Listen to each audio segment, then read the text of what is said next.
This is Rob Tubman for Boxing Social in association with Betfred.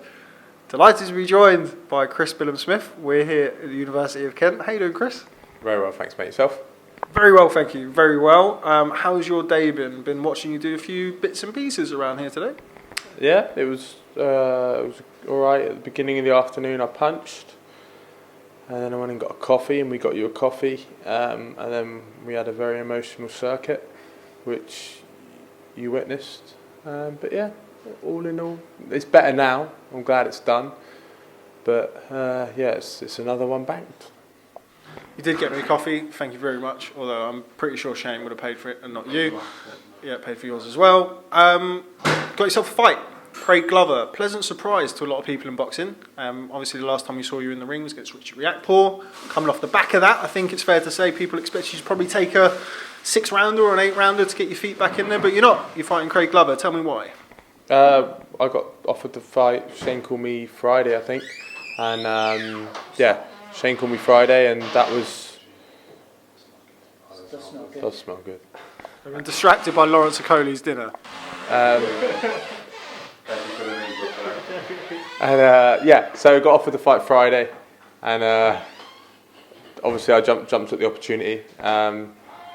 Me and Craig sparred before, and I knew then. I said to even Shane, and so that's a great fight in the future. As tough as he is, and he can punch and all this, but style-wise, it's going to make for a wicked fight and definitely a fan-friendly fight. You've got something in your teeth. Sorry, I couldn't keep a straight face during that. You told me, my missus would have killed me. Let me have a look at you. Have a look. There we go. Go on. Yeah, I know you sparred a few rounds. I think it's fair to say gentle rounds with Richard Riakporhe before the fight, and you both said that you couldn't take anything from that. This sounds like it was a little bit more of a proper spar. Can you take anything from that with Craig Glover? Can't really take much from the spar other than style-wise. We gelled, whereas we didn't gel when I sparred with Richard.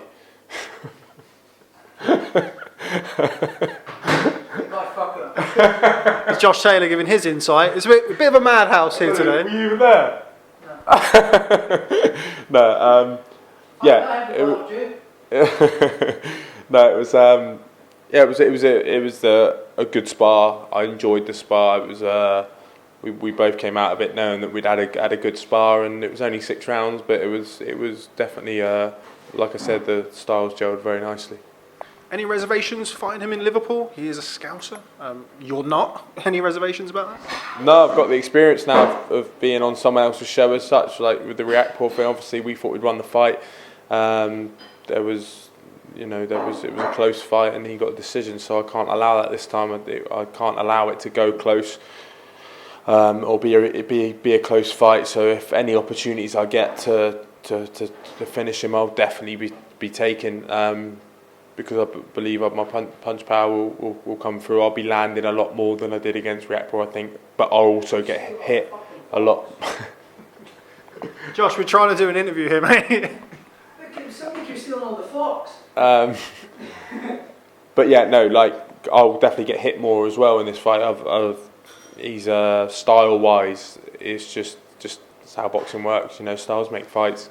I'll get hit more, but I believe I'll land more as well. So it'll be a lot better fight for the fans. A lot less hugging as such. As everyone kept saying to me, I think I got out of the ring last fight. My dad said, "Well done, you've done well to carry him on your back for most of the fight." So, but yeah, it was this is a really great fight, and I think props to both of us, to be fair, for taking it. We both could have avoided it, but it's a big opportunity for us both, which Craig said it the other day in the press conference, said that it's a must-win fight for us both, and it is. It is for both of us, and that's just how I'm treating it.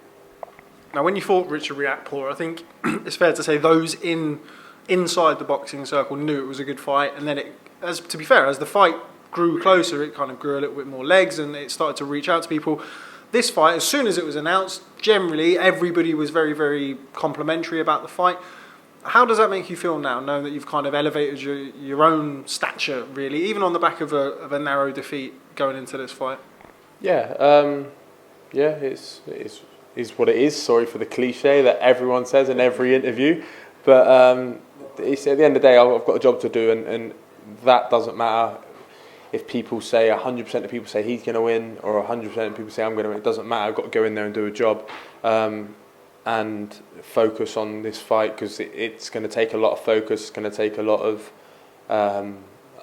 good preparation. He's a fit lad. He punches hard with both hands. So it's a fight where you can't just go into it and labour to a victory. It's going to be a hard fought fight, both mentally and physically, I believe. So I'm focused, very, very focused, and just focused on doing the job regardless of what people say. Obviously, it's nice to have a status as such. People, from what I saw on social media, that they were pleased with watching me in the last fight, even people that had never watched me before or knew. So yeah, there was it's nice to at the end of the day, it's an entertainment business, and people were entertained, so obviously that's important. What can you not afford to do against Craig Glover that you maybe did against Richard Riakporhe? I think style-wise, I mean, can't sit in the pocket and do nothing and just stay safe, because Craig won't be trying to hold and rest and things. So, but I think style-wise, it's just going to be so different. I had to do things against Richard where, I knew he'd try and set up his big attacks, whereas Craig will punch long and hard with a lot more punches. So I can't just slip one and think that's done. So I've got to, I've got to be switched on throughout the fight. Don't plan on taking too many rests, but also at the same time I can't just run around the ring, and I need to calm my feet down a little bit more. But yeah, and if I get an opportunity to finish him, that's like I said earlier, that's what I have to do. I mean, I had Riakporhe gone at the end of the ninth. Maybe I could have jumped on him early in the 10th. So if the same thing happens in this fight, then that's what I'll be doing. One or two murmurs, or rumours, should we say, that the Commonwealth title might end up being on the line. Obviously, your stablemate, Lawrence Okolie, who's just left us, currently holds that title. Should that fall into place, must feel great to box for, your second title in a row, really, this one being the Commonwealth. Yeah, obviously Commonwealth's a very well-known title. Boxing Eliminator for it it'd be a year ago next week. That never came to fruition, that little saga of I think Camacho had it and all that. But it's a great title. One I've always had my eye on winning, and planned on winning from when I turned pro. So Lawrence will do the business on October 26th, and then the title will be vacant, and we'll fight for that. So that's added motivation if you need any more motivation than it being a must-win fight. Now, going back to the session that I was fortunate enough to watch and definitely not take part in earlier, when it comes to camp, I mean, I could see, obviously I've been in the gym with you guys before, but I could see the difference in kind of where Lawrence and Josh are, Lawrence Okolie and Josh Taylor, who are boxing on October the 26th, and where you are currently, not boxing until a month later. Is this the hardest part of camp? Are there other parts of camp that are more difficult than where you are currently? I think not really. 'Cause I'm fortunate. I've had like a pre-camp. I've been in the gym for 4 or 5 weeks already, with ticking over and getting the sessions done, because they weren't as enjoyable because you had a bit of a break and things. But you're training with people who are in camp, so that competitive nature it's not like I'm just going to get through this session. It's just always competing. So because I've had that, and then with the fight being announced and the motivation, and it just gets you up for the fight. You want to do absolutely everything correctly, the warm up, the nutrition in between sessions and everything like that, staying hydrated and things like that. So I feel good at the moment in this stage of camp. Maybe in a few weeks when I'm 4 weeks in and also 4 weeks out from the fight, I would have had 4 weeks of grueling sessions where you start feeling a few aches and pains and things. But I had a lighter week last week, so maybe that's why I'm feeling much better this week. That obviously added to the announcement of the fight, and a fight which I'm so up for, and really, really glad that it's been made. That's obviously helped as well. Now, he's been in the camp for a little while now, Lawrence Okolie. It's quite rare, generally around the country, that well, in boxing in general, you'll find two guys in the same weight class who are kind of near and close-ish in where they are at this stage of their career. Now Lawrence has settled in. I think I've noticed it from coming to the gym. Each time I come, he's probably a little bit of a bigger character, a little bit more relaxed around people. What has he done for you personally, having him in the camp? Yeah, well, obviously he's the best cruiserweight in the country at the moment, so he and soon to be in Europe, so it's a confidence builder for me, because obviously I sparred him for the whole Riakporhe camp, so that fight alone he helped me massively. I went into that fight very confident and comfortable with what I had to do, thanks to Lawrence. So and then obviously with him, his ability and his style and stuff, and sharing the ring with him and seeing how he trains. You know, you can watch Josh Taylor train. He was obviously a world champion, but he's so relentless, and he's a lighter weight, and he don't train the same. Shane doesn't train us the same. We don't have the same punch output and things like that. Obviously, we hit harder and throw less shots per round. So yeah, it's seeing someone who's going to be the best in Europe in a few weeks' time, seeing how he trains, and it gives you that confidence. I'm there and there with him, and sparring's been good, and haven't done any sparring yet for this camp. I don't know if we will. We've got he could probably do with sparring Craig Glover, and I could probably do with sparring Ngabu, because they're quite similar styles there. He punch hard, but I don't think that's going to happen somehow. But yeah, it's been good having him in camp. He's a great character to have around. He's a good laugh. He's constantly making jokes and having a laugh, as you've noticed today, and stuff like that. And so yeah, it's good. You want that vibe in the camp, that positivity in the camp. Bringing plenty of supporters up from Bournemouth. You had many requests for tickets so far? I don't know. I better ask my fiance. She sorts my tickets. Haven't put an order in for my tickets yet, but I think there'll be a few. Actually, one of my mates' birthdays, unfortunately, that night.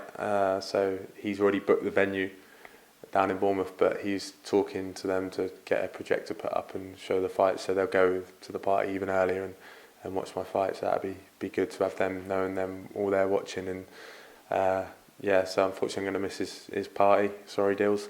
But so that's my close mates. A lot of them won't be able to make it, but I've got people from London that will probably come up, and there's still a decent support from Bournemouth. Obviously, I did a lot in London for the last show. I did 230 tickets, so I don't think I'll be doing that many this time, as it's such a trek. But Liverpool is a good night out, so some people might make the trek up. Unfortunately, Bournemouth are at home that day. I've already checked; they're at home to Wolves, I think, that day. But it's there will be a decent crowd there, and I'm sure my mate who starts most of the songs, Harry, he was with him the other night, and I'm pretty sure he's going to come out because he likes a night out. So he'll be there in full voice. So it should be hopefully a decent atmosphere. One person who I know will be there, I would hope he's there after I've just said that, is your old mate George Groves, who was ringside for Richard Riakporhe, something that we just briefly mentioned off camera. I'm going to embarrass you now and bring it up. For those people who don't know, Chris is the proud honorary chairman, president, founder of the George Groves fan club. You've sparred with George on a serious note for a long time, obviously since he came into the camp and since before you were really as part of McGuigan's gym. What was it like for you boxing in front of him and not only having him there but really cheering you on and jumping up and down? It must have been somewhat surreal, I'd imagine. Yeah, I mean, at the time you didn't really think about it, but when I was watching it back, that ninth round when Adam gone and he's jumping up and down, so that was just gave me a little smile to see him there. But yeah, it's me and George have obviously, we chat a lot and become friends. So we obviously we spent the day with him and his wife before the Loma Campbell fight as well. So yeah, it's nice. It's really nice. But Shane mentioned today, don't meet your idols, but. I was fortunate enough to become friends with mine, and he's a good bloke. So it's to have him there, obviously at my fight. I don't know if he's coming to this one. Usually does. I haven't spoke to him about that yet, but he was going to come to York Hall for my 6-rounder that I was going to have next week, so hopefully can make this one in Liverpool. But it's great to have the support of someone and have a friend and someone who's very knowledgeable about the business side as well as the boxing side and the right fights at the right time and stuff like that. So it's very, very fortunate to have that and be in that position. Okay, I think we're probably about there. Yeah, we're about there. Okay, Chris Billam-Smith, thank you very much for speaking to Boxing Social. Always a pleasure. Glad you've got yourself a fight sorted out, and look forward to seeing you in action November the 23rd. If I'm not at Wilder Ortiz too. Yeah, mate. Well, if you're not coming, you don't get to keep your Dalston Chili's hot sauce, which I was going to give you, so we're going to have to hold that for now. But, which, incidentally, is the best hot sauce on the market. For anybody who is a big hot sauce enthusiast, like I am, Dalston Chili's is the one. I don't know if it's the best. I don't really like it. I prefer the other one, but... I just meant in general. Oh, okay. Yeah. But just trying to say a nice thing about the hot sauce. But I get a little subscription from Bourse Brothers, so they send me all different hot sauces, and it's great. Check them out. There we go. Chris Billam-Smith, thanks very much for speaking to Boxing Social. Cheers, mate. Take care.